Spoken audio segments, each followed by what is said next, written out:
Hello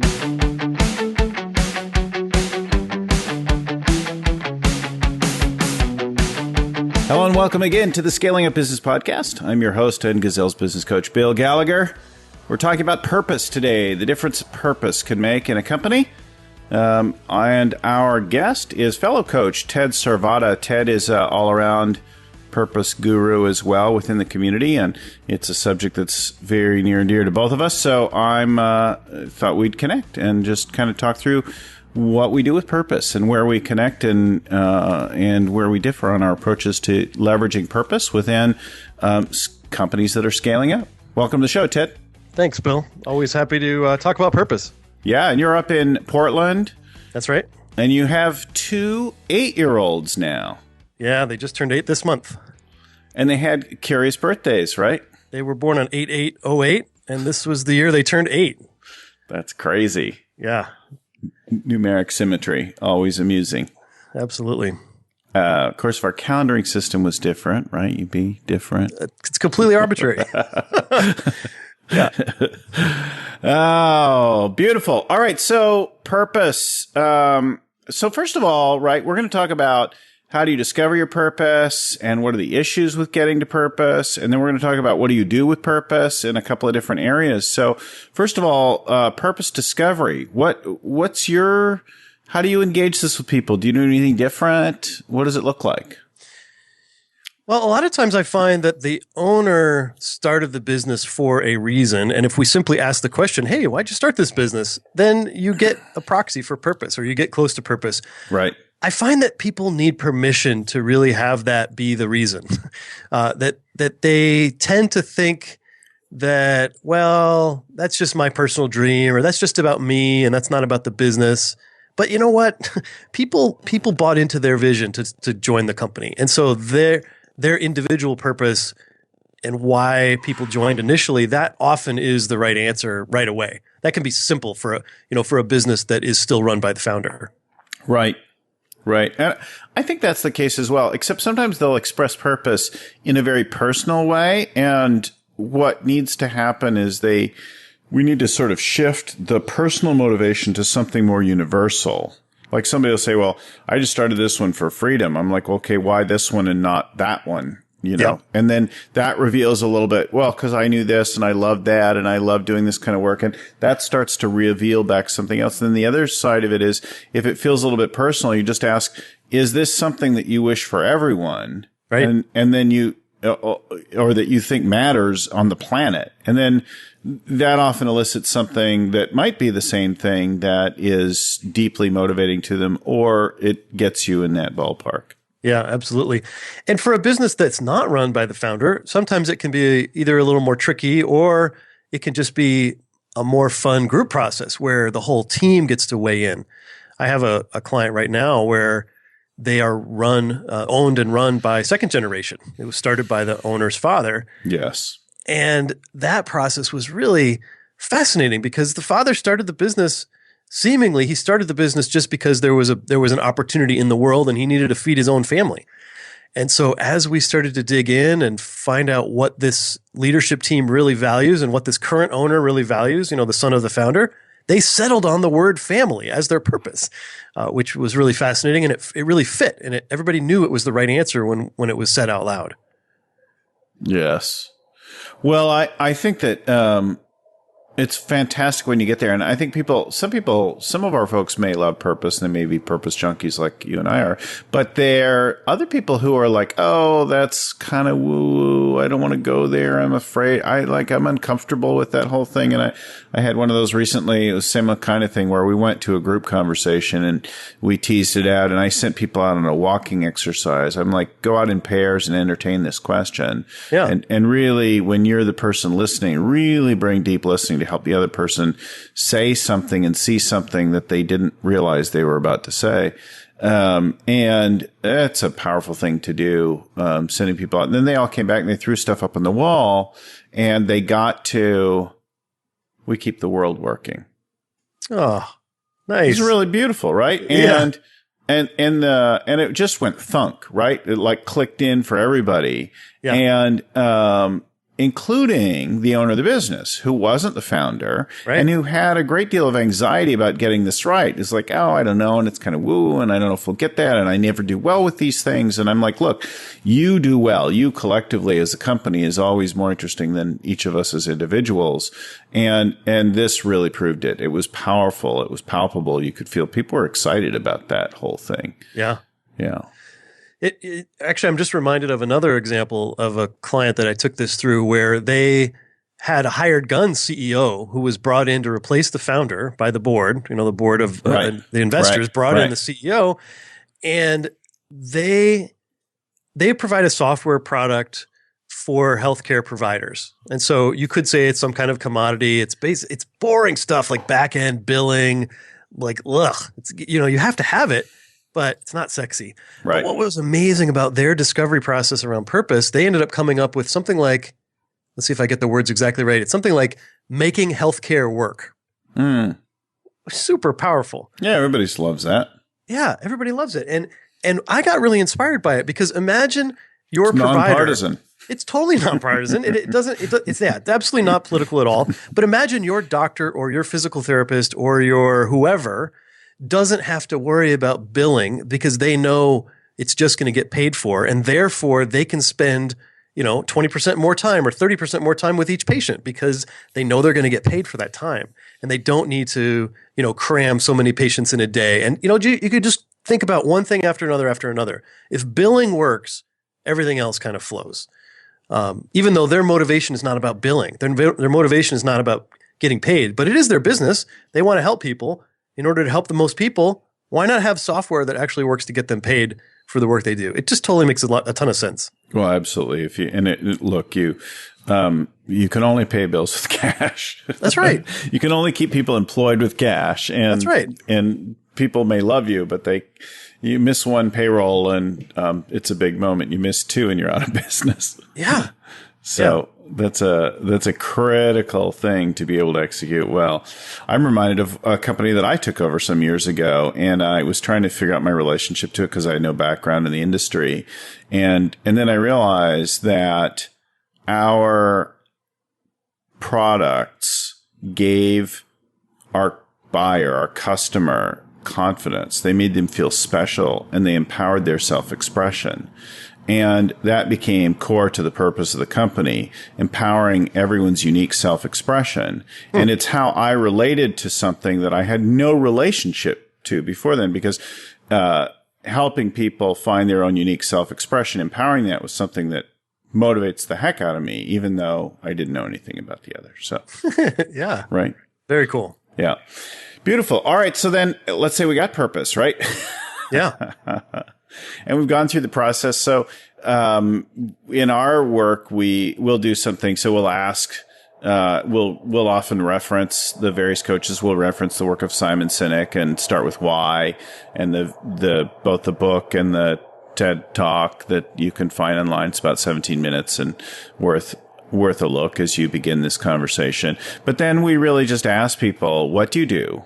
Why do you do what you do? And we kind of keep peeling back that thing. And as Verne says, you keep peeling that back. And then one step before just saving the planet is something a little bit more specific to your work. Mm-hmm. And is probably in your purpose, one or two steps back from that. And we set up people to do it. And then if we're working in a group setting, we'll have people bring forward a few candidate ideas. We'll often work with Post-its, and we'll start to synthesize those until something emerges, right? That's where alignment occurs. So that's kind of the process that I think you and I both fall into slightly different degrees. So then once you got that, then what? What are we doing with it? What do you do with it from there? Well, the key thing for me is just to ask, all right, well, what does it mean? What difference does it make now that we have this purpose? Mm-hmm. And that could mean that, something small happens, like a poster goes up on the wall, or that, a meeting happens where they let the whole company know about it. Or it could be that it needs to be baked into the quarterly planning process. And when they choose their quarterly priorities, that something new needs to be created. I had a client recently where we asked the question, all right, what difference does it make now that we have this purpose of family, this example I just told you about?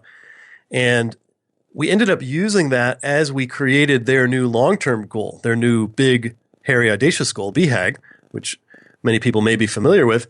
They were not motivated by a revenue long-term goal or by knocking off a key competitor or by having a certain number of employees or any of the other things that sort of were obvious and came to mind as a big goal. And thinking about their purpose of family, they had the previous year started a giving campaign where they gave, I can't remember, 0.25% of gross profit they decided to give to charity. And so the total they had given the previous year was around $7,000. And as we started thinking about a goal, they started to get really excited about, what if we gave away $100,000? What if we gave away $200,000? And as the number started to get higher in the room, I started to notice the CEO looking more and more uneasy and sweating, and he looked a little bit green. The owner of this company, and eventually somebody said $500,000, and somebody said $1 million, and I thought the guy was going to fall out of his chair, and then I saw him get out his laptop and he started making a spreadsheet, and he started doing reinvestment. Like, what if we gave this money on Kiva, where the money gets lent out as a microloan, and then some of it can come back, or all of it can come back, and we can relend it again. And so we can compound our giving. And so he started doing the math, and he started, and I kept working with the team as he was off in the corner doing his thing. And I kept asking him to shut his laptop, and I couldn't get him to turn it off because he was just so freaked out about it. So we finished the meeting, and months later, he rolled out to his team what the new BHAG was going to be for the company. And lo and behold, it was $2 million over the course of 10 years. He came to on his own. He doubled it on his own. He was so excited about employees being able to give in addition. Yes. He upped the percentage that would go from gross profit. He said, we got to start right away, because if we don't, if we wait a year, we'll never make it. What if we start counting volunteer hours that our employees give in? And what if we pay people for one day a quarter to go do volunteer time? And we can, so he just, like, idea after idea after idea started coming out. And all of that then needed to be prioritized as part of the quarterly planning process.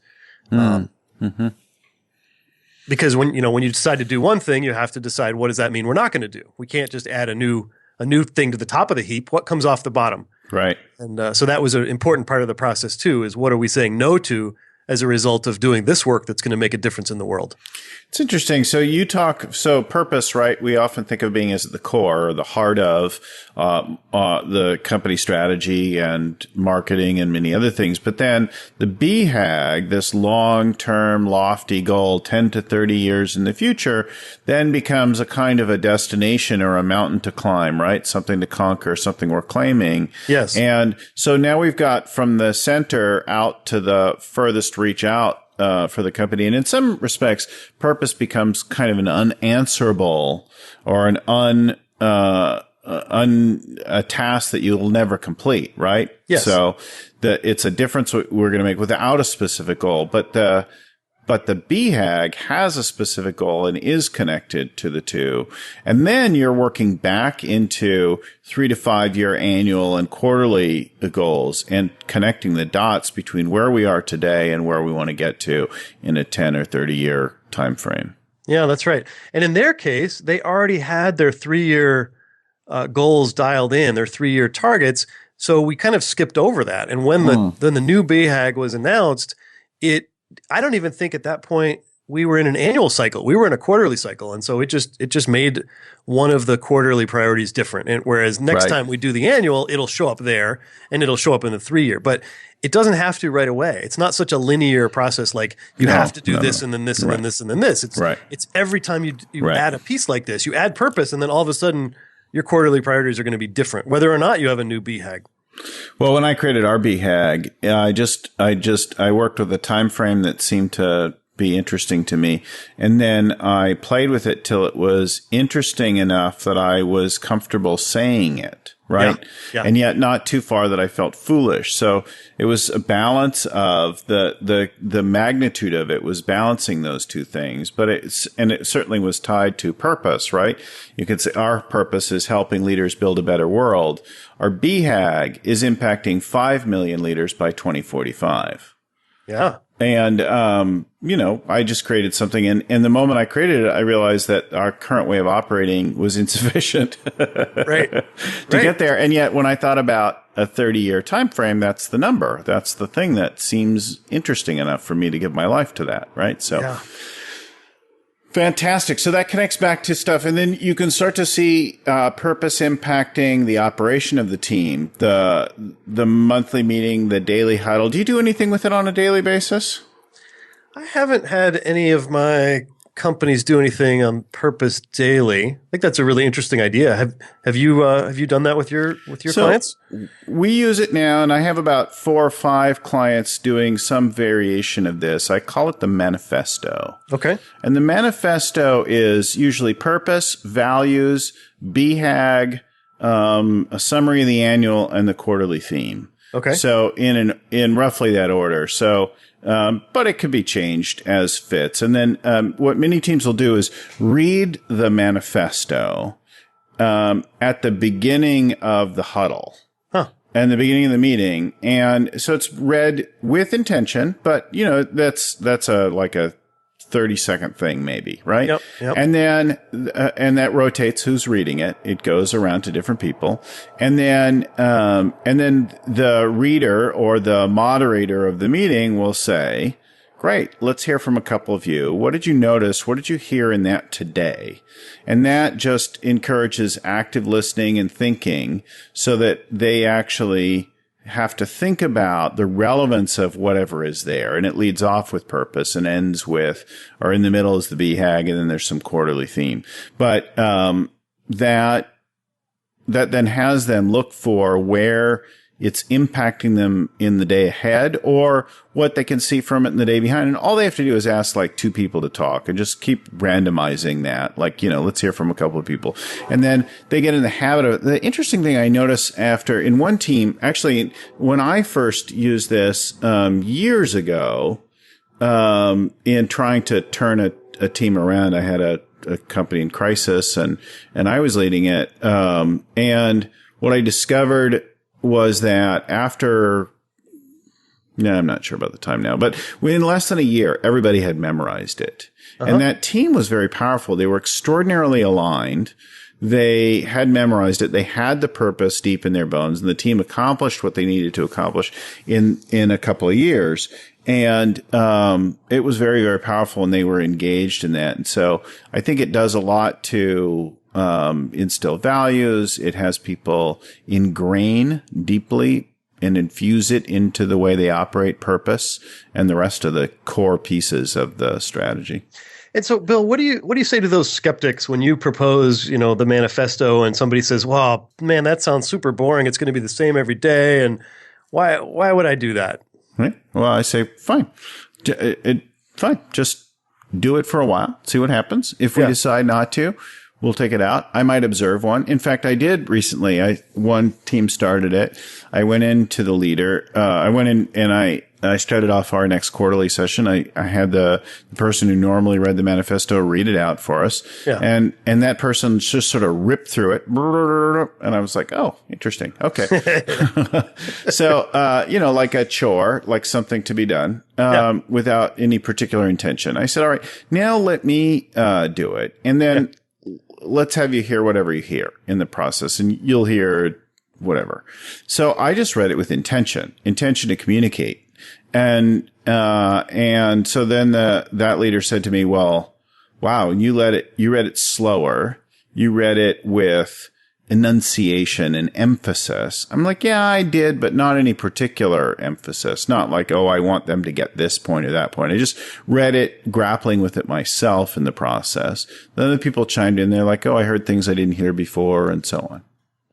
Like, okay, good. You just keep that up every day. Yeah. Just do that. It's really cool. The idea that you can read something in such a different way. It's a self-fulfilling prophecy, really. If you think it's going to be boring and it's going to be rote, if you're the one reading it, well, you're going to read it that way. But if you're reading it as if you wrote it today, that's a totally different thing. And it's going to create a totally different impact on the team. Well, that's probably even a higher level. I'll just say, listen, just read it with some intention to communicate and keep and read it as if you're trying to get it yourself and see what there is today. What relevance does it have today? Yeah. So if people just do that, and I haven't had any of them object to it. I have had some people now put it into graphical form and post it around. In fact, we posted some photos recently. One client that has put these manifestos behind their customer-facing workstation. So they have people who deal directly with their customers, and they put it on the wall behind them. So, they're talking with the customer and they're dealing with some upset or breakdown or something like that. And right behind them, it says, like, we're in the business of happiness. Yeah. Like, okay, good luck trying to be crappy with that customer. Yeah. They're going to look over your shoulder and point out the conflict there. So, you talk about holding yourselves accountable. That's brilliant. And we promised to do this. And then, it's right there. And bold and interesting enough to do that. So the manifesto is what we call it. And it's like, you'll see people who've got like the Holstein manifesto is one that's known a lot. And there's a variety of things like that. But it's a kind of a declaration that can be pretty inspiring. So that's execution, right? And that's going anywhere from long term down to right into the day. The other place I like to do is hiring, and it sounds like you've had some folks play with it, but not yet engage it. Or what's been tried? Well, with my clients, they tend to really engage with core values in the hiring process. Got it. And not yet as much with purpose. I think there's an untapped potential there with my clients. They love to change their hiring practices to make sure they're getting the right people in terms of a core values fit, and that's made a huge difference. And I think that it's going to be a future step to really work on purpose in that hiring process. Have you worked with hiring directly with purpose? So I have variations on things like the manifesto. Those elements get put into people's ads. Mm-hmm. So that when they're advertising, it's like, hey, this company whose purpose is this, who's up to that, who's working on this, with these values, is looking for the next, service or sales rock star, production manager, this or that. And that kind of thing then attracts more people by virtue of looking like a company that knows what it's up to. Yeah. They tend to get more applicants than when they don't have that. And those applicants then will often chime in. The more interesting applicants will chime in with, I'm really inspired by your BHAG, or I'm inspired. They may not refer to it that way, right? But you're a long-term goal, or I was really inspired by your purpose or the value of this or that kind of thing. So they'll reference things and try to establish a personal connection of what resonated for them. And then you can begin to see that person's a fit to values. And we're attracting somebody who really belongs and should be in an environment like ours. Yeah, it makes a ton of sense that people who do that much, even just that little, to connect with what the company says about itself, you can tell if it's genuine. If they try to do it just because they think you want to hear it, you're going to know. You're going to know that it's not right, and you're going to know it's not a good fit right from the beginning, right? Yeah. Yeah, I think that I've only had a couple companies do it right now. I have had the opposite also. I've had people who wanted to hire me to help, say, implement top grading. Yeah. And as a more limited engagement rather than sort of our full Gazelles kind of engagement. And I said, okay, great. Tell me why. What is it that you think? Why do you think top grading and hiring now is what you need? Well, we could really grow if we just had the right people. Yeah. And then I peel back who they've got, how they got them, and what they've tried to do to get people. And on at least 2 occasions now, I've discovered somebody who wanted to go to work on people. It was really a strategy issue. I'm like, okay, you're never going to attract the right people, or anyone different than you have currently if you keep going about because it's not clear to the world who you are and what you're up to. You're just another one of many, many, many in your industry. Yep.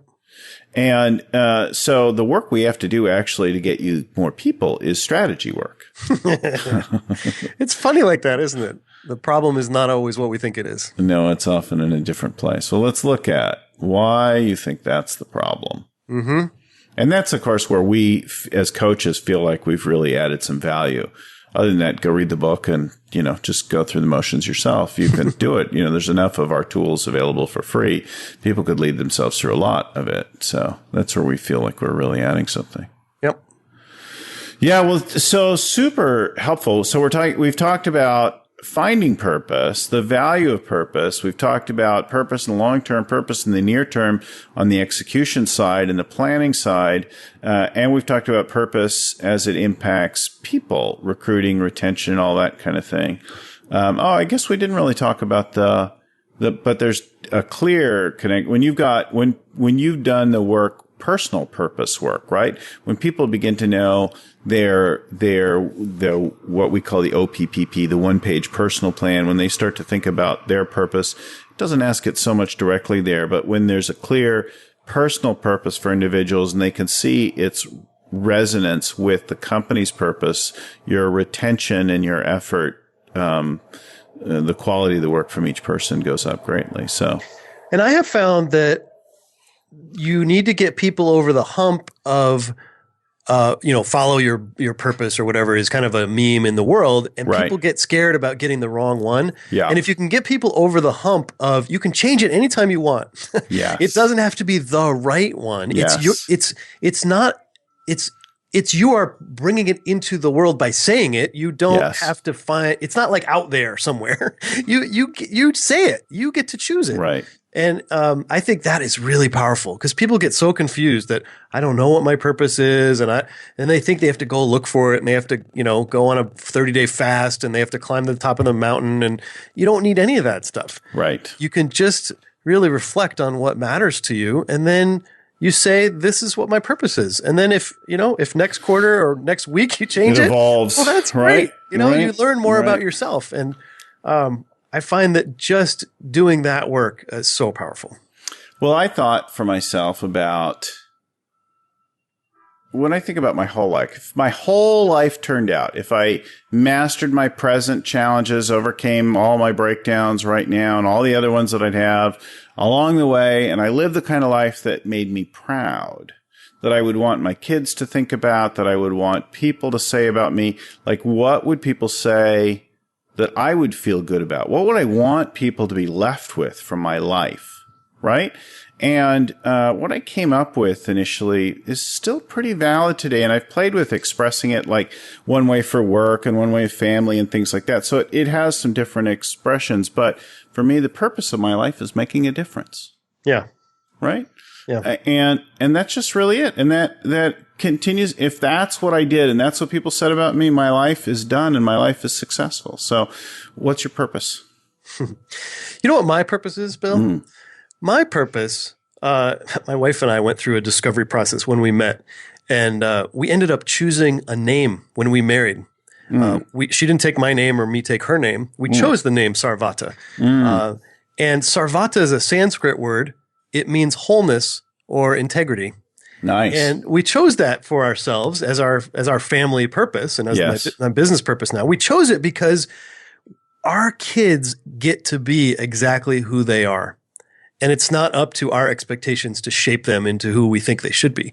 Uh-huh. But not only our kids, but each other. We get to be that for each other. We get to be in our marriage that my spouse gets to be exactly who she is, and she gets to be that for me. And we get to be that with our friends and with our parents and with my clients. I get to be that way, that they get to live what really matters to them. And all the masks and all the costumes and all the, rigmarole that we go through in life to be good enough and please other people and all that stuff, we can let it all go and we can just be ourselves. And that's our stand in the world. And so that's my purpose is Sarvata. You can be exactly who you are. Beautiful. Well, that's a great place to end our conversation today. It's been, I hope, a fantastic conversation for people. Ted Sarvata, longtime Gazelles coach, certified B Corp, and we'll put links to your podcast and to your website and stuff in the show notes so people can look there for how to get in touch with Ted. Thanks again, Ted, for being on the show. Hey, thanks for having me, Bill.